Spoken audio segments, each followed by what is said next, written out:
যারা মারা গেছে তাদের প্রকৃত তথ্য, যারা দুলালের চাচাতো ভাই একজন আহত, দুলালের ভাতিজা একজন আহত, তারা নওয়াগঞ্জে বিভিন্ন ক্লিনিকে হাসপাতালে আছে, জানা মতে তথ্য এটা। আর দুইজন যারা আগে শনাক্ত করতে পারছি না, এরা হয়তো বাইরের লোক হবে, বম মারবে, এরা হয়তো বম তৈরি করার জন্য এখানে এসেছিল।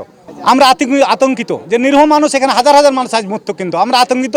এই জন্যই বলছি যে এটা সুষ্ঠু সমাধান করে, তদন্ত করে যারা প্রকৃত এই বম বানার সাথে জড়িত এবং মশলা আনার সাথে জড়িত তাদেরকে ধরলেই এর সুষ্ঠু সমাধান হয়ে যাবে এবং প্রকৃত যারা নিরীহ মানুষ বেঁচে যাবে এবং দুষ্কৃতিকার আইনের কাঠগড়ে চলে যাবে। এখানে রাত্রি 5টার সময় আমরা একটা আমি বিছানায় শুয়েছিলাম, তখন ফজরের নামাজে ওঠার জন্য রেডি হচ্ছিলাম।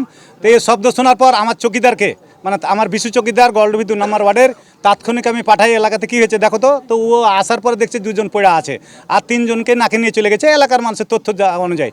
এটা প্রকৃত ঘটনা একটাই, যে বিরোধী দলকে ধানের শীষকে দমানোর জন্য ধানের শীষের লোকের তারা আগের রাত্রে কিন্তু অনেক বাড়িতে তারা ইট পাটকেল মেরেছে। এটা কিছুটা কালকে একটা গন্ডগোল হয়েছিল হালকা পাতলা, ওইটা মীমাংসা হয়েছিল, কিন্তু আজকের এদের মক্কর চক্কর গোটা ইউনিয়নকে ত্রাস করার জন্য এখানে বম বানানো ছিল এবং এখানকে বম বানার বিভিন্ন ওয়ার্ডে সাপ্লাই হয়েছে। সকাল 5টার সময় আমি প্রতিদিনই যেভাবে উঠি আজকে উঠেছিলাম, হঠাৎ একটা বমের আওয়াজ।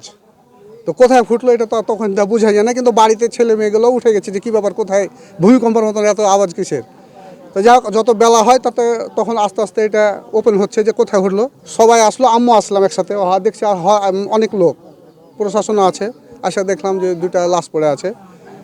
এখন এখানে বোমা বাস্ট হয়েছে, কী কারণে হয়েছে বা কীভাবে এখানে বোমাটা আসলো বা তারা কি কাজে ব্যবহার করতো, এটা ওরা জানছে আর আল্লাহ জানছে। যা হোক, এখানে 2জন ছটপট করতেছে, পানি দাও করছে। বিজেপি আছে, বিজেপি বলছে তোমার নাম কি, তো বলছে যে আমার নাম আলামিন, বলছে পানি করছে। এতে তখন জীবিত ছিল, তার আধা ঘন্টা পর দেখা যায় যে মারা গেছে, কেউ ভিড়তে পারছে না।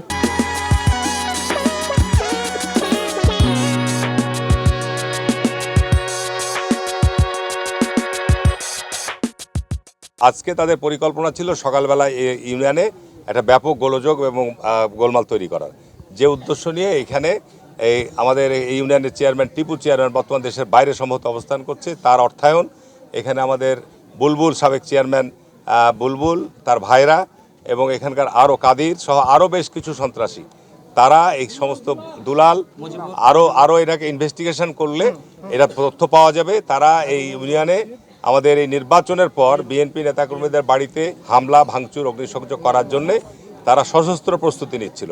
তাদের নাম পেয়েছি, মৃত যারা রয়েছে তারা আমাদের বোম ডিসপোজাল ইউনিট র্যাবের পক্ষ থেকে আসছেন। তারা আসার পরে এই ঘটনাস্থল তারা পরীক্ষা করবেন এবং আরও কোনো আলামত বা অবিস্ফোরিত কিছু আছে কিনা সেটা তারা দেখার পরে এরপরে মৃতদেহ আমরা আমাদের আইনানুগ প্রক্রিয়ায়, যেটা সুরতাল করা বা তাদের পরিচয় শনাক্ত করা, এই কাজগুলো আমরা করব।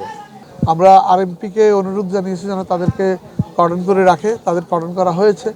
তবে আমরা কোনো মৃত্যু সংবাদ আর পাই নেই ফার্দার, এটা তদন্ত চলছে। আমাদের সিআইডি টিম আসতেছে, সিআইডি টিম আসলে আমরা আলামতগুলো সংগ্রহ করব।